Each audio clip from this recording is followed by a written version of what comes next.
You're listening to the Options Insider Radio Network, the home of the Options Podcast. For more quality options programs, visit theoptionsinsider.com or search for Options Insider Radio Network in your podcast provider of choice. Listeners can also access all of our programming through our mobile app available in the iTunes and Google Play stores. Select programs are also available via live stream at mixlr.com/options-insider. That's mixlr.com/options-insider. Don't forget to follow along with your favorite programs and submit your own questions for the hosts at twitter.com/options, stocktwits.com/options, facebook.com/theoptionsinsider, or via questions at theoptionsinsider.com.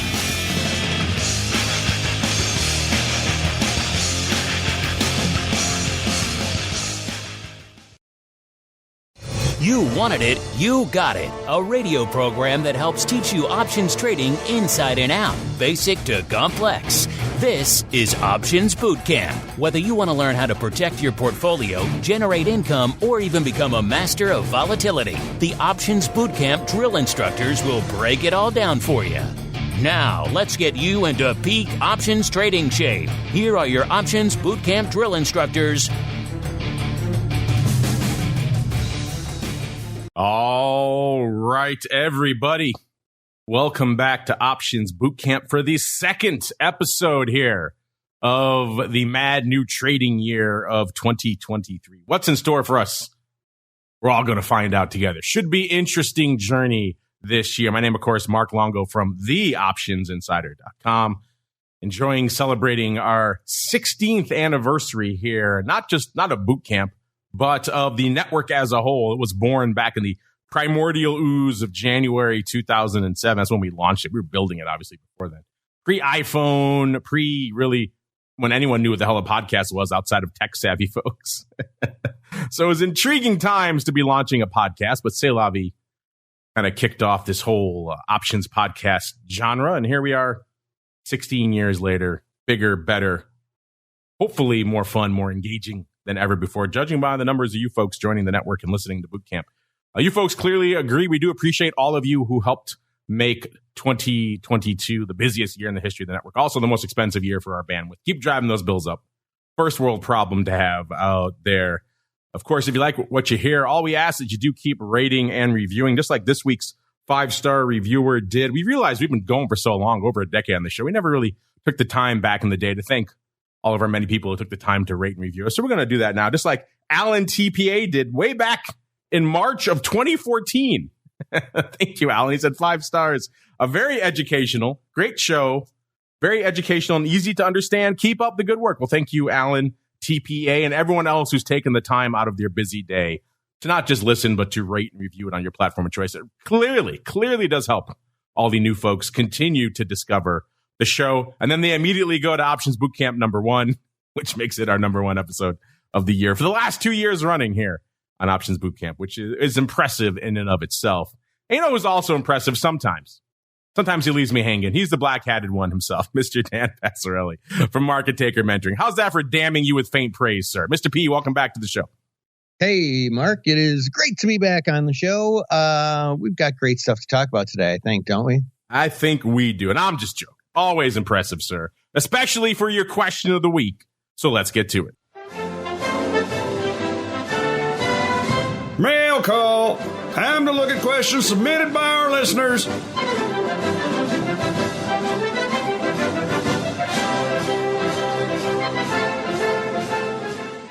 All right, everybody, welcome to the mail call while Dan gets ready to unleash his question of the week upon us. I'll really quickly pay off our question of the week from last week that just ended, so it kind of dovetailed into this week as well, because we also kicked things off with our VIX question of the week to kick off the year. We have a couple of questions we like to ask you guys at the beginning of the year. One is, where do you think VIX is going to close? We already revealed that on the episode last week, but also we always ask you guys at the beginning of the year, a bit of a sentiment poll out there. We say, if you had to buy a 10% out of the money call on one of the following markets/products out there that expires at the end of the year, which one would you choose? Gave you 4 different segments to choose from.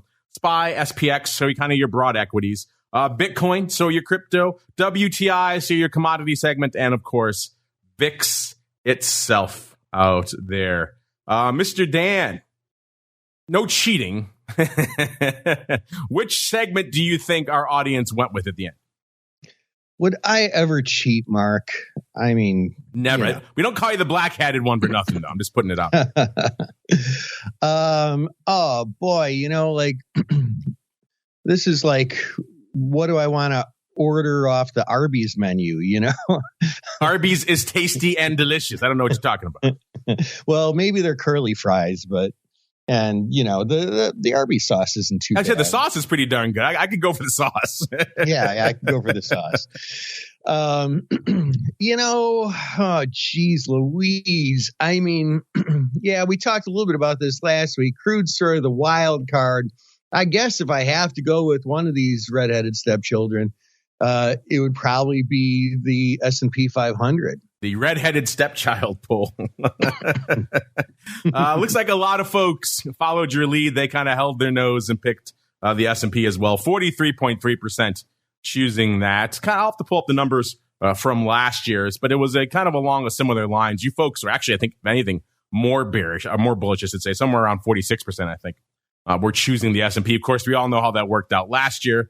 But this year, we had a weird tie for second place, 24.4% exactly, with between WTI and VIX, so between vol and crude oil. And then bring up the rear, Dan, the worst of the redheaded stepchildren, Bitcoin. No love for Bitcoin, sir. Even though you can maybe argue it has been beaten down, so it might be one of the easier ones to make that 10% pop. But just percentage-wise, you can get it out of Bitcoin easier. But no, nobody wants Bitcoin out there. You agree with that? Disagree, listeners? Hopefully, if you agree, disagree, you guys were active over there at Options, making your voice heard last week. We'll have a new question of the week coming out soon, but we always have to kick things off with our annual sentiment polls out there. Mr. Dan, while we're kicking off the year with our sentiment questions and polls, what are the folks over there in NTM? What questions are they kicking the year off with, sir? Well, Mark, this is the time of year when people start talking about earnings trading. And man, like the one thing that I get, I'm just sort of making a composite character out of all the people who ask me questions about earnings. And, it basically goes, Dan, I've been trying to trade earnings and, I just can't make it work. I'll get lucky every now and then, but I'll buy calls and I'll be right and I'll still lose money. What's going on? Is there possibly a way to trade earnings? And the answer is yes, but you have to do it much differently than you typically do. Buying calls or puts going into earnings is what you might call a fool's errand. It's never going to work in the long run. You might squeeze something out here or there, but the implied volatility gets so jacked, especially in the front expirations, that it's impossible to make money in the long run. So, we have a very specific system that we've talked about, I think, in the past on this show, total earnings domination, which we actually have an online training coming up tomorrow and Saturday. And anybody who is on our list who, clicks the join free button on our website, you'll get an email invite to it. So, you ought to do that today. Do it right now, as a matter of fact, so that you can get the invitation for tomorrow. Because trading earnings is a very, very, very specific thing. And it can be done, but, you have to do it right. It is that time of year again, listeners. We are just getting in a new, fresh batch of earnings data from our friends over there at Oratz. We'll break all that down tomorrow on the Option Block Show. If you want to check it out for yourselves, as always, head on over to theoptionsinsider.com. Click on the Options News and Articles tab. Because we like you folks, we give you that data all the time, pretty much completely for free. So you get 4 reports. You get the earnings move reports, what everything is pricing in, how that compares to how they performed historically. Very valuable data in and of itself. And until we started giving that stuff out, really wasn't freely available anywhere. You can go find an old Goldman study from about a decade ago. But that was about it. You had to go pay for research, some of the big houses, to really find it. And it's important data. How do these names perform compared to their strata? Very basic, but very meaningful analysis. Then we have the earnings move results, which is immediately after the announcement. How do these names perform? How much vol really comes out? That's what we try to measure. And then, of course, the earnings season, breaking it down by week. And then, of course, the ever popular earnings trades reports, where we actually put on and monitor trades, mostly long calendars and long straddles. You could see exactly what we entered, when we exited, how it performed, and why we did those all there as well. So all sorts of fun there. 4 reports for free because we like you folks over there. TheOptionsInsider.com is the place to go. Let's keep on going. Speaking of stuff you folks liked, you guys liked the breakdown we gave you last week on our first show of the year for Google Trends data, including Ants with a Z. He wrote in saying, hey guys, what about the trends data for selling puts? How is that looking coming into the new year? And happy 2023 to OBC. Well, thank you. Happy New Year to you as well. And to all of our new listeners, and new and old. We love you all out there. Welcome back to the show here for a new year. And yeah, asking you shall receive, Dan. So we went out for Ants and anyone else who was curious. And we tried to run some numbers for selling puts. Now, obviously, selling puts, it can come a variety of different ways. There are a variety of different search terms you could use to try to find that. So we went with the most basic one first, Dan, which is the old short put. And we ran the numbers for that. And short puts, I don't know how people are actually out there typing in short put into their Google machine, but enough to run some data on here. And unlike some of the other charts we ran, there aren't multiple zeros, which shows there isn't a lot of data. So there's enough data here to crunch some numbers on. And the high for the year in terms of interest, remember Google Trends runs from 0 to 100 listeners. The high over the past year for interest in short puts came the week of April 24th to 30th. We had a second almost high as well. That was the week of December 11th to 17th. It hit a 94. So almost got back up to 100. And the low, kind of, they flirted with it back in midsummer around July, and they've actually hit it now of 58, which is kind of the seasonally adjusted low. Again, we are just kicking off the new year. I expect a lot of these numbers to rebound. So that's short put. Then we thought, let's get more specific, see if there's any data on that. We ran short put option. And again, getting more specific, you are reducing the amount of data you can access, as witnessed by this graph. It bounces off 0 a bunch of times. So there were just days that there was really no search interest in this. But such as it is, the limited data we have, the interest in the short put option, that peaked on October 9th to 15th, and the low came multiple times over the year, which again is kind of an indicator that, you know what, there aren't a lot of people out there really, really searching for short put options. By the way, I forgot to mention the top 5 states that were interested in short puts over the course of the past year. So let's just break it down really quickly. Florida, number 5, that's been popping up on all of our search terms. Florida is usually number 4 or something like that. So Florida really blowing the doors off for options interest this year. Number 4, Pennsylvania. Number 3, Illinois. I wonder why. Number 2, Colorado. Dan, didn't you spend some time in Colorado? Maybe that's why these are per capita numbers. Maybe you showed up and you just drove the options search interest in Colorado off. I don't know how the hell Colorado got to be number 2. And then number 1, Massachusetts. Who's looking for short puts in Massachusetts? Apparently everybody, Dan. Wow, that's interesting. I would have never guessed. Yeah, I do spend a fair amount of time in Colorado, but interesting. So Dan is to blame for Colorado. I don't know what's to blame for Massachusetts. I know the Fidelity guys are out there. Maybe they're driving a lot of that. By the way, short put options, getting a little bit further down the rabbit hole. We mentioned the highs and lows. The top states for that, again, Florida, number 5. Florida's like a fixture in all these. Very strange. Number 4, Texas. Number 3, California. Number 2, New York. Number 1, New Jersey. So intriguing there. That's for short put options. But you know what? We'll get even more granular here for our buddy. Who was it? Ants with a Z. Because again, a lot of different ways you can carve up this onion here. Let's go to put spreads. Who's intrigued by put spreads this past year? That also hit double highs this past year. Similar weeks to what we were just talking about. The 2 highs, both of them hit 100, so it pinned the needle twice, which is rare, on the week of April 24th to 30th. And again, that same week for short puts, the week of December 11th to 17th. So 2 highs in the chart. Don't see that too often.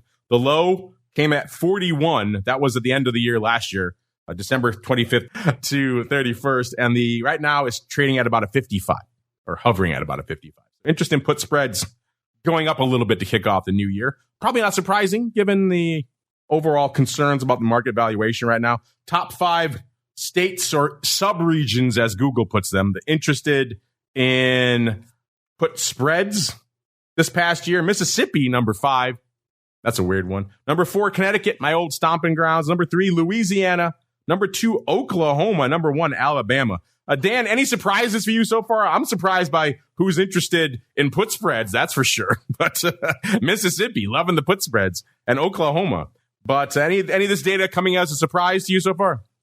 Yeah, a lot of it, because, I spend a fair amount of time looking at demographics of, who trades options, and, it's sort of what I do, so it's pretty surprising that we see those regions. And I'm wondering, I'm just looking at it now. I just Googled, it just put spread, right? I just Googled it, and it is all,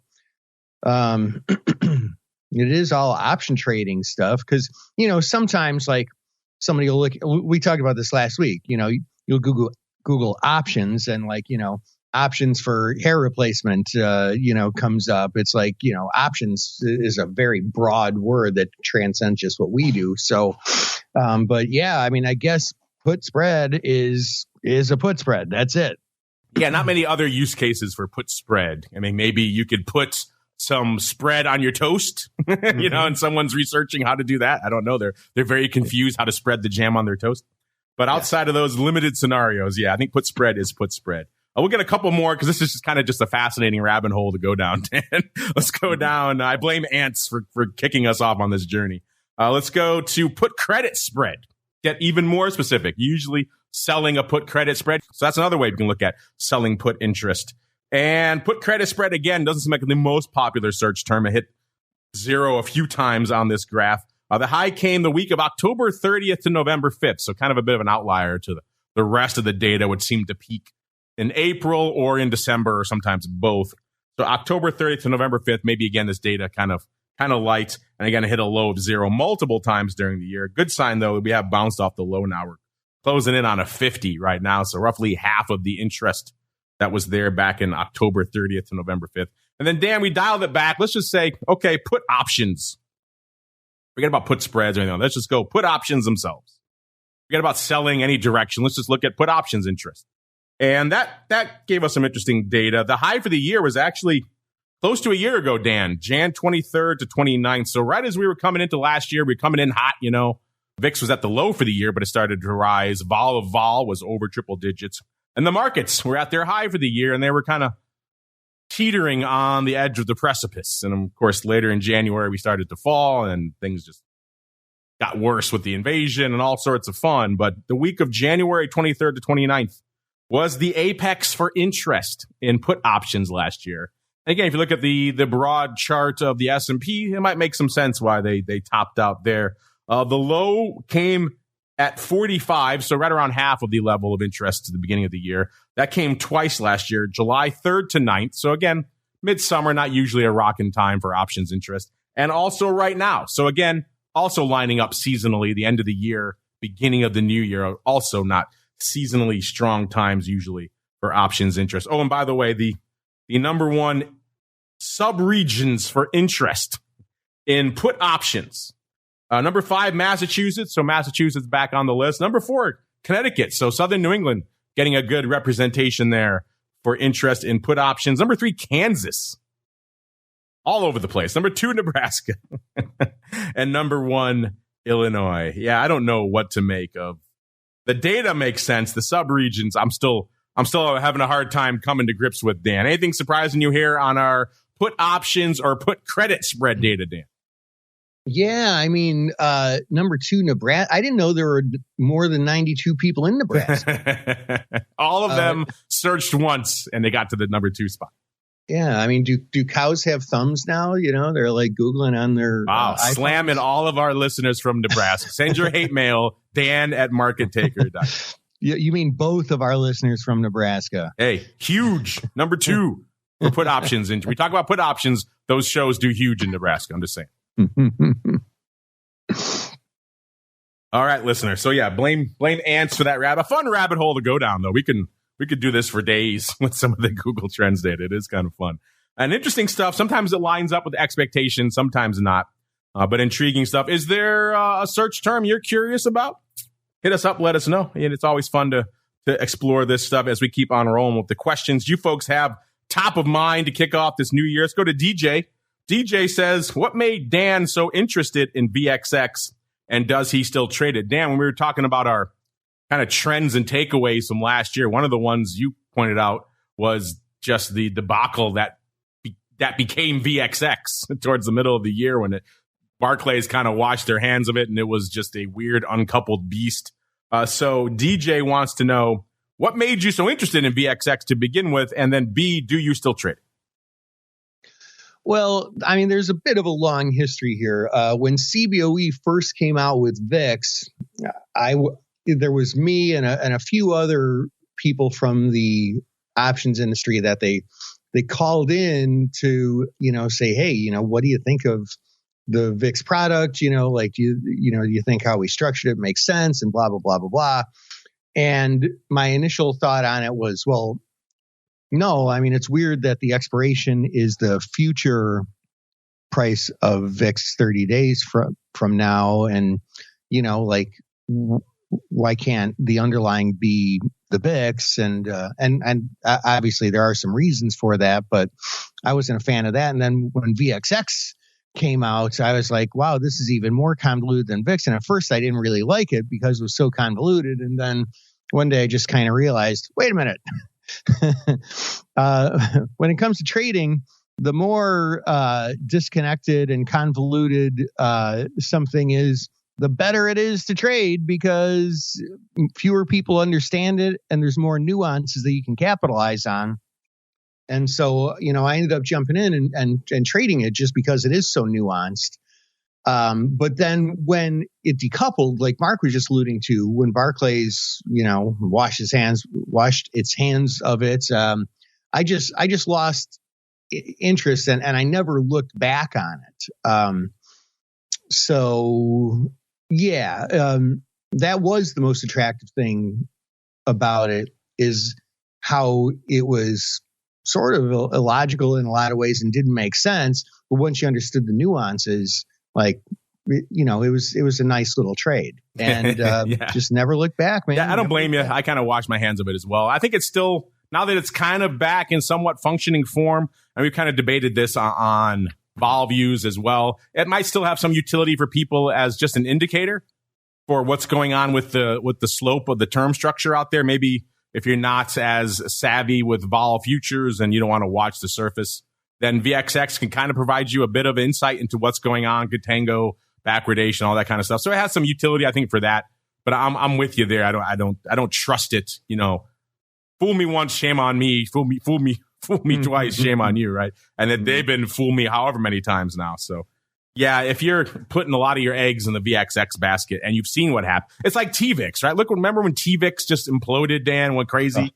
Like it was a while ago. After that, I can never really trust it again. And it traded for a long time, just got delisted again a few years ago. And a lot of people flocked to it. It did a lot of underlying volume. There were no options on it. Obviously, another reason why it wasn't that interesting. But TVIX, once it kind of went nuts, I lost all faith in it. And it wasn't anything to do with the vol, what was going on in the vol market. It was the mechanics, the fund flows of the product itself. Remember, these are all Franken products at the end of the day. I said this a million times on the network. These are all obtuse constructions attempting to replicate something else. And things can always go wrong. They can go haywire with them. And when they do, when you see the underpinnings of these Franken products start to unravel, that's a good time to get the heck out of Dodge and be very leery, very reticent to get back in. I'm not saying you can't take a flyer on some VXX puts every now and then, something like that. If you feel the inclination, have at it. But for me, I think my days of slinging a lot of VXX are mostly done. Let's go out to the live.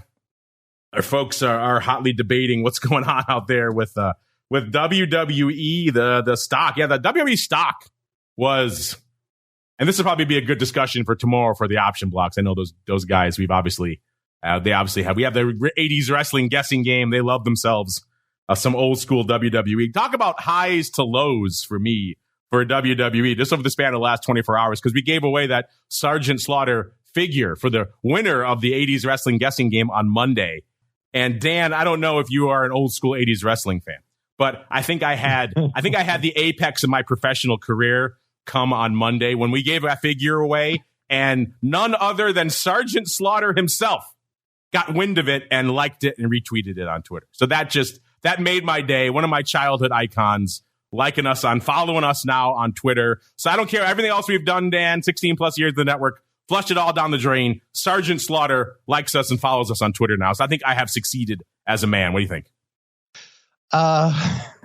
That's really great, Mark. I'm very proud of you. See, you're not an old school wrestling fan. If I said this to like Two Sauce or Ashland, they'd be losing their minds right now. And they were when they saw that, by the way. They were freaking out. But that said, but then, of course, as you mentioned, the drama with the stock. The stock was one of the best performers of the year. Everything else was getting annihilated last year. And WWE kept rallying, including after they got rid of Vince, they kicked Vince to the curb, all his issues. The stock shot up even more, arguably better than it was ever been. The live gates went up. The ratings went through the roof. People were loving the new era of the Vinceless WWE. Talent was flocking back to the company. It was like a golden age again.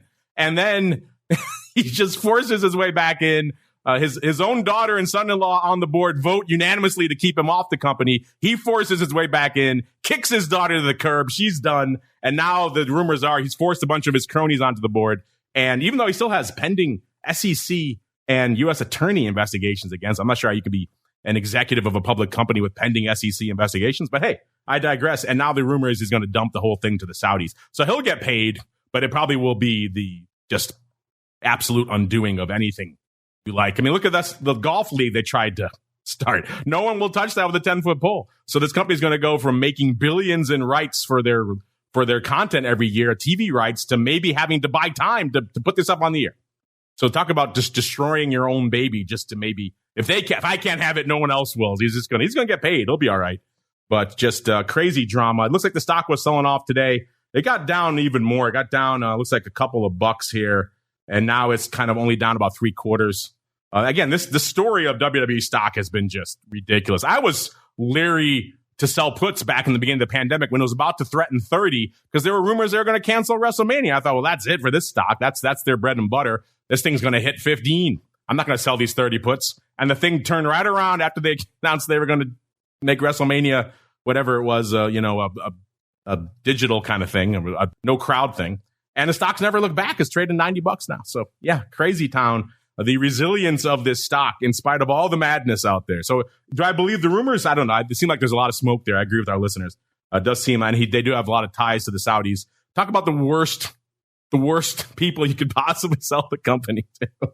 But hey, c'est la vie. So if you're not a fan of old school wrestling or just wrestling in general, and you want to see it go the way of the dodo, then you should probably be happy about this news because that's not going to bode well for future. We'll talk more about this on. You guys got me down a rabbit hole now. We'll talk more about this on Option Block tomorrow. So I'm sure Tusaw will have things to say, Meatball and everybody else. Let's go to Meekly $.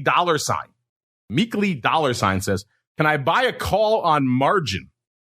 So if I see it trading for $4, can I pay $2 and finance the other half of it like I can with a stock? Thanks. All right. So Dan, Meekly $. Here. He wants to trade options like he does stock. So he sees a call, it's trading $4. Why should he pay $4 like a schmo, Dan? He wants to pay $2 and finance the rest. What do you have to say here for Meekly $?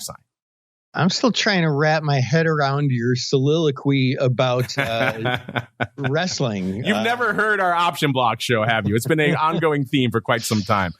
We're a cadre of old school 80s wrestling fans there. And so it's been a hot times over there, let's just say. Yeah. Okay. I'll trust you. I'll trust you on that one. What was the question again?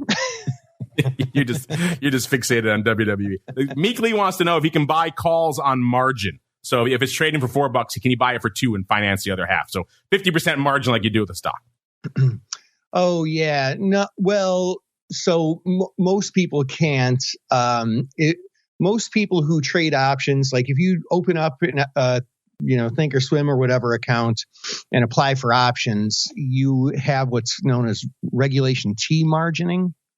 And that's what most people trade with, most retail traders. And no, you cannot trade those on margin for the most part. I think there may be some, exceptions where there could be a little bit of marginability with like leaps and such. Not 100% sure on there, and it depends on your broker and their clearing firm.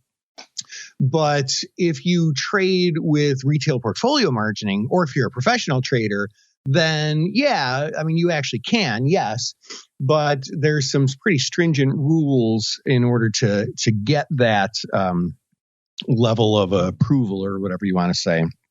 So if you're asking that question, you don't have retail portfolio margining. So the answer for you is no.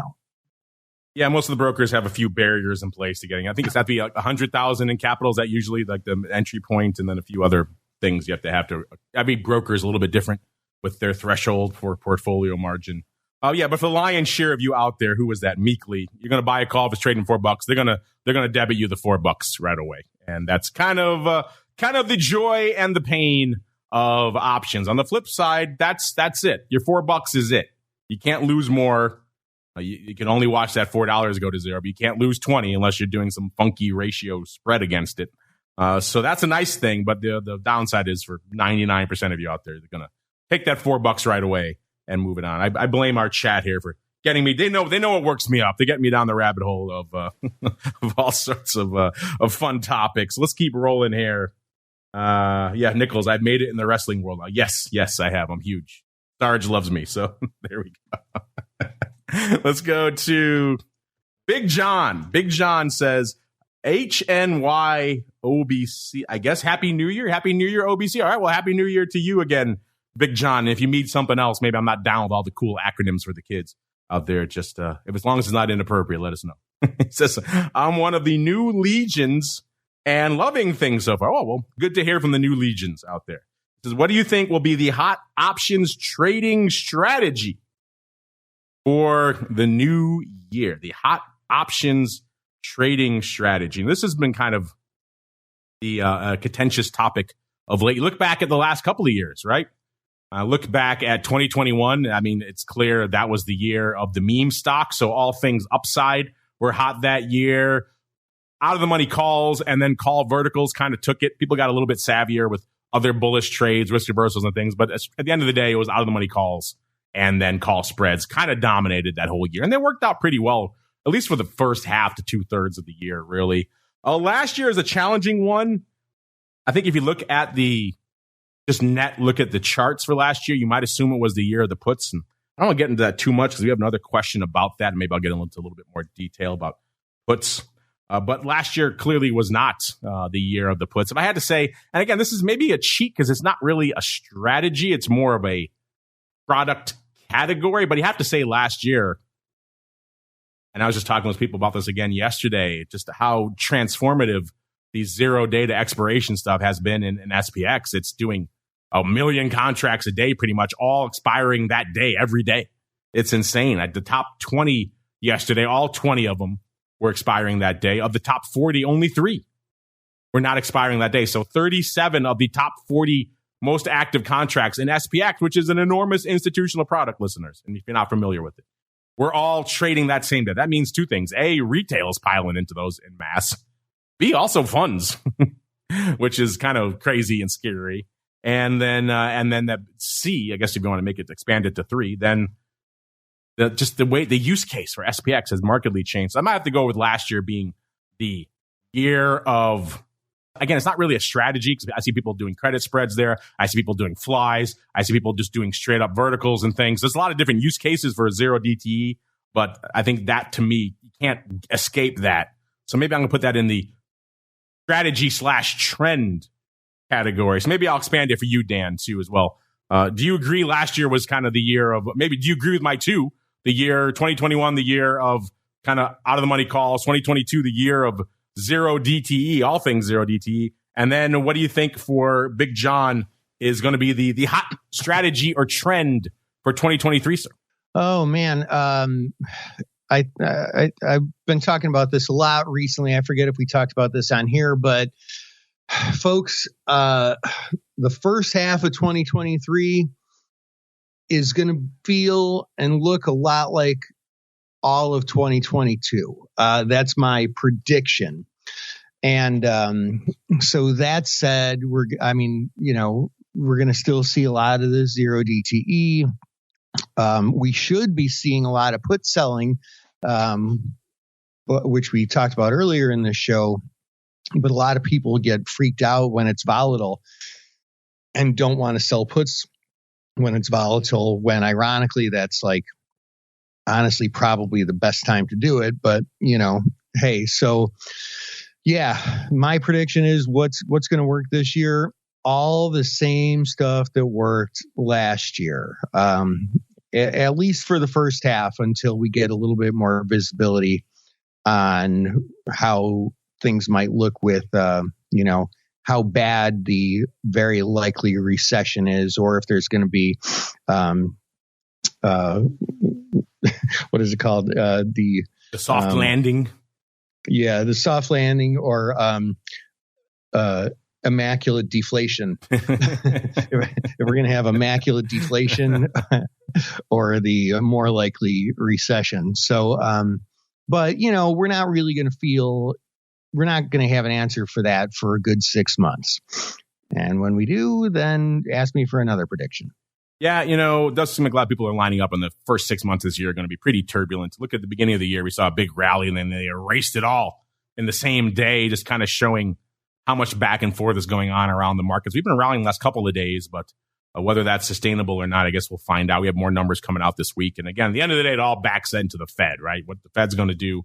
Again, I've said it before. I will say it again. I've never seen a more Fed-driven market in all my days of trading options here. This is a unique beast into and of itself. So if we are going to see, and it looks like we are, at least for now, going to see that similar kind of market kind of hanging around, vacillating around some levels, maybe selling off a little bit, but not blowing the doors off to the downside, then that is an environment where last year, I know a lot of people were towards the end of the year, strategy-wise, we're getting into a lot of short puts to start to nibble at some of these names that have been pretty beaten up. I know I've been utilizing that a lot.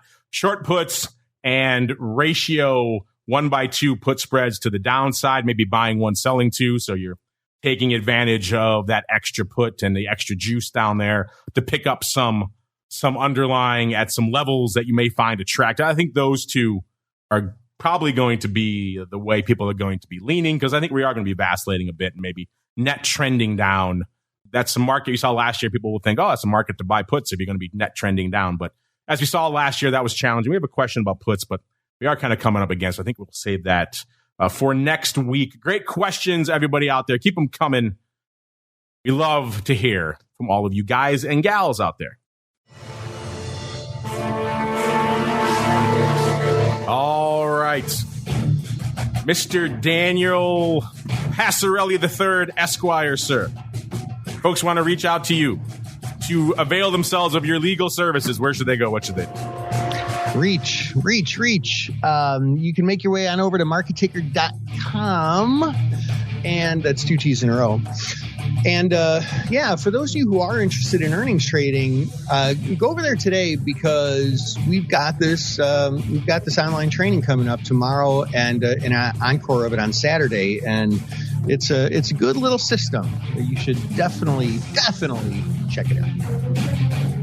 Check him out, markettaker.com. Avail of his legal services as well. Dan, cutting edge lawyer. Not many folks know that out there. Hit him up. Mm-hmm. Let him know all his legal advice. Not licensed in the state of Illinois, but who really is at the end of the day over there. Hit him up, markettaker.com is the place to go. We got to get on out of here for the live stuff. Listeners, don't worry, Brian's coming up live to tape a little bit later today, so you will have a chance to enjoy that, all you on-demand folks, coming up later on today when it hits the network, or maybe tomorrow, depending on timing out there. We're back again live tomorrow, all you folks, with your questions about WWE.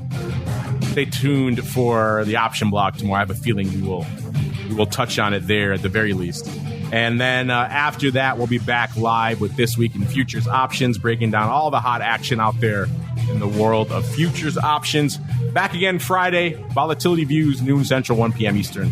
And of course, after that, for all you pro folks, Options Oddities over there at 2 p.m. Central, 3 p.m. Eastern, if you want to get access to all that pro, including all the cool stuff we have over there on the pro podcast feed, nearly 200 hours worth of content there. TheOptionsInsider.com/pro is the place to go as we keep on rolling. Stay safe, have fun, stay profitable out there. We'll see you back here next week. Another episode of Options Boot Camp.